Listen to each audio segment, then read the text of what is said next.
and I'm just recording you away. So now you're recording. Okay, thank you very much. So there was a king sitting on the sofa, and you should never trust a storyteller starting a story like this, because in Italy, when a kid wants a story and he asks his mom, "Oh, I want a story," but the mom has no clue what to tell, she will go, "There was a king sitting on the sofa that asked to his servant, 'Please tell me a story.' And the story began. There was a king sitting on the sofa that asked his servant to tell him a story, and the servant started." And so you can go on and on and on and on and on telling the same old thing. But in this case, our story really starts with a king sitting on a sofa. And he was still and silent. And he was listening very carefully to what was happening in the room next to him. Because in the room next to him, his wife, the king, was delivering their first child. And not only him was silent, but all the country, all the reign, everyone was silent, waiting for the first cry, for the first sign of the child coming to life. And there was the cry, "Wah!" And everyone celebrated, and there were players singing and playing trumpets, and everyone was so happy, and the kids kept crying and crying and wah, wah, wah. And well, if the first cry of a baby is a sign that the baby is healthy, and it's a very good sign, and everyone was cheering and celebrating, the thing is that this little kid never stopped crying. It was always kind of whining. Even when he was sucking milk from his mom, he was kind of he was never smiling. And the weeks passed by, and the months passed by, and the kid was always so sad, always kind of on the edge of having tears from his eyes. And he was growing up, but always so sad, always with very wet eyes, and no toy would do. They had the best chefs from the world, from the reign, arriving to cook him the best meals. Nothing. He didn't want anything. He didn't want to play with anything. And as he grew up, they called and they summoned up all the best teachers in the country and the reign, but he was not interested in anything. He was always crying and whining and always so sad. And you can imagine that the queen's heart was broken because he could not see a kid, her kid, always being so sad, never smiling, never enjoying anything, never wanting to play an instrument or doing sport or not even a walk, anything, always in his bed crying. And so the king decided to summon all the wise men in the reign, to summon them, to lock them in a room and to tell them, "You will stay here and discuss till you find a solution." And so they did, and they stayed in for 3 days and 3 nights. And when the sun came up on the third morning, after the third night, the wisest of the wise men, he came out and he said, "We have a solution. So, king, you have to find the shirt of a truly happy man and make him wear to your kid." "Oh, well, but that's quite easy." Yeah, okay. We have a solution.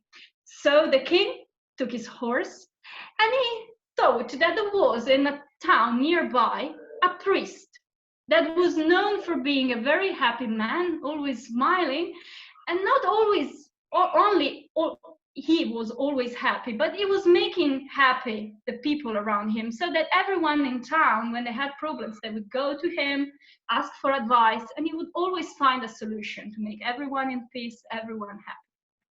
And so he went and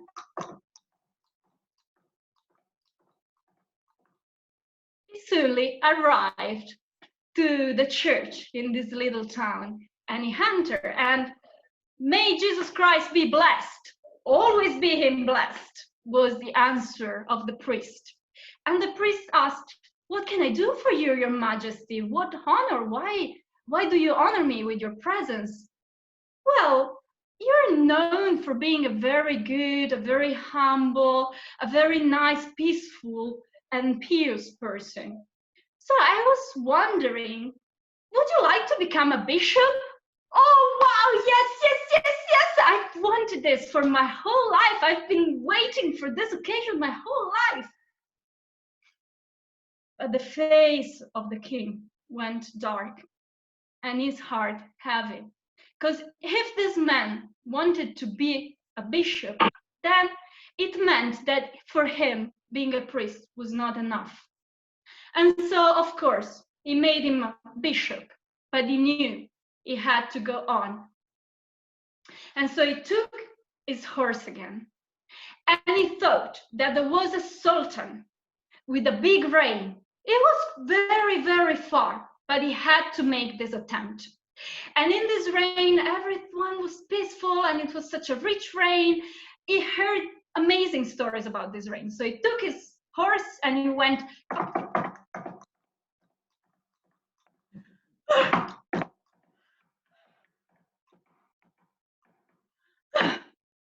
The horse was exhausted, but they finally arrived to the reign of the Sultan.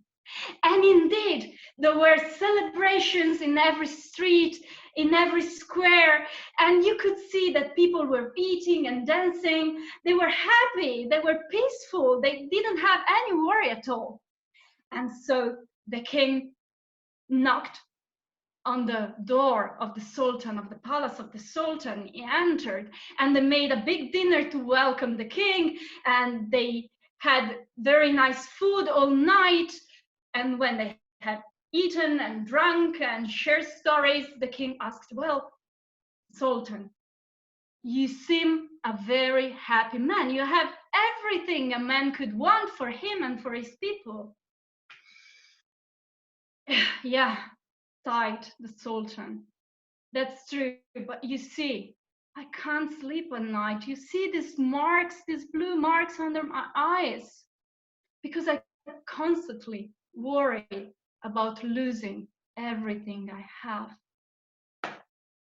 So not even this time was the right time, and the king grew darker in his face and heavier in his heart, and took the horse, and he just decided to go back because he had no other choice. At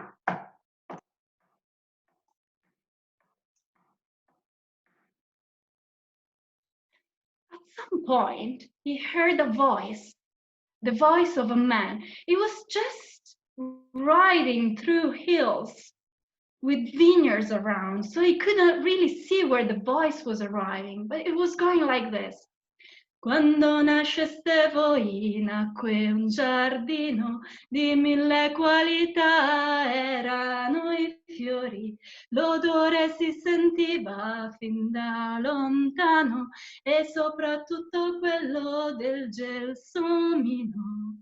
L'amore come l'ellera quando s'attacca amore, così così il mio cuore si è attaccato a te. L'amore come l'ellera quando s'attacca amore, così così il mio cuore. There was gold in that voice. It was the voice of a truly happy man. He could tell it.